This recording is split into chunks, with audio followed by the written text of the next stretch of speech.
नमस्कार दोस्तों, आज के इस वीडियो में हम आपको बताएंगे कि एलएलपी और पार्टनरशिप में क्या फर्क होता है। एलएलपी यानी लिमिटेड लायबिलिटी पार्टनरशिप, ये एक लीगल स्ट्रक्चर है जिसमें पार्टनर्स की लायबिलिटी लिमिटेड होती है, यानी पार्टनर्स के पर्सनल एसेट्स, बिजनेस डेब्ट्स और लीगल क्लेम से प्रोटेक्टेड होते हैं और उनकी लायबिलिटी उनके कंट्रीब्यूशन कैपिटल तक ही लिमिटेड होती है। पार्टनरशिप में पार्टनर्स की लायबिलिटी पर्सनल और अनलिमिटेड होती है।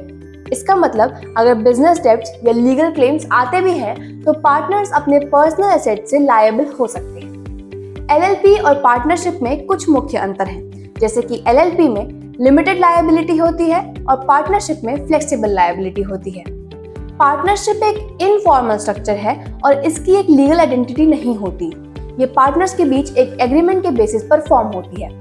एलएलपी एक सेपरेट लीगल एंटिटी है जो पार्टनरशिप को एक फॉर्मल स्ट्रक्चर प्रोवाइड कराती है। ये रजिस्ट्रेशन के जरिए फॉर्म होती है और ये अपनी एक लीगल आइडेंटिटी रखती है। जब भी आप एलएलपी या पार्टनरशिप में से किसी एक को चूज करते हैं तो उसके लिए रजिस्ट्रेशन प्रोसेस को समझना बहुत जरूरी होता है। आइए हम आपको बताते हैं कि इन दोनों स्ट्रक्चर्स का रजिस्ट्रेशन प्रोसेस कैसे होता है। एलएलपी का रजिस्ट्रेशन गवर्नमेंट के थ्रू होता है। इसके लिए आपको आरओसी यानी रजिस्ट्रार ऑफ कंपनीज के पास जाना पड़ता है। यहाँ आपको एलएलपी एग्रीमेंट सबमिट करना होता है जिसमें पार्टनर्स की details, contribution, amount profit, sharing ratio और बिजनेस ऑपरेशन शामिल होते हैं। इसके अलावा आपको लिमिटेड लायबिलिटी पार्टनरशिप एक्ट 2008 की गाइडलाइंस के मुताबिक कुछ जरूरी डॉक्यूमेंट्स और फॉर्म भी सबमिट करने होते हैं, जैसे पार्टनर्स की डिटेल्स, रजिस्टर ऑफिस का एड्रेस और एलएलपी की फाइनेंशियल पोजीशन को दर्शाने के लिए कुछ रिक्वायर्ड डॉक्यूमेंट्स। पार्टनरशिप का रजिस्ट्रेशन प्रोसेस थोड़ा सिंपल होता है। इसमें आपको पार्टनर्स के बीच एक एग्रीमेंट तैयार करना पड़ता है जिसमें बिजनेस का नेचर, पार्टनर्स की रिस्पॉन्सिबिलिटी, प्रॉफिट शेयरिंग रेशियो और अन्य इंपॉर्टेंट क्लासेस शामिल होती हैं। इस एग्रीमेंट को स्टैम्प पेपर पर लिखकर पार्टनर्स के सिग्नेचर के साथ नोटरी के पास सबमिट किया जाता है। ये रजिस्टर्ड डॉक्यूमेंट्स आपको लीगल रिकॉग्निशन देते हैं। याद रखें, पार्टनरशिप एक्ट के अंदर रजिस्ट्रेशन मैंडेटरी नहीं होती, ये केवल लीगल वैलिडिटी के लिए एडवाइजेबल है।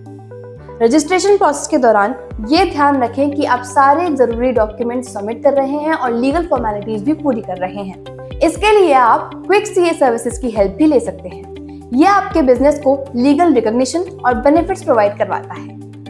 दोस्तों, अब हम बात करेंगे कंप्लायंस रिक्वायरमेंट्स की। एलएलपी और पार्टनरशिप दोनों को ही अपने कंप्लायंस रिक्वायरमेंट्स फॉलो करने पड़ते हैं। एलएलपी के लिए एनुअल रिटर्न्स और ऑडिटेड फाइनेंशियल स्टेटमेंट सबमिट करना होता है, जबकि पार्टनरशिप के लिए कुछ जरूरी डॉक्यूमेंटेशन मेंटेन करना काफी जरूरी है।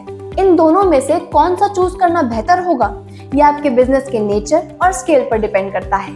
अगर आप लिमिटेड लायबिलिटी चाहते हैं तो एलएलपी, लेकिन अगर आप फ्लेक्सिबल लायबिलिटी चाहते हैं तो पार्टनरशिप एक बेहतर ऑप्शन हो सकता है। दोनों स्ट्रक्चर को अच्छे से समझें, डिसाइड करें और अगर आपको कोई भी क्वेरी हो तो आप कमेंट बॉक्स में पूछ सकते हैं या फिर हमसे डायरेक्टली संपर्क कर सकते हैं। हम आपके सभी सवालों का जवाब जरूर देंगे। ऐसे ही अन्य जानकारी के लिए हमारी वीडियोस को लाइक करें और हमारे चैनल को सब्सक्राइब करें। धन्यवाद।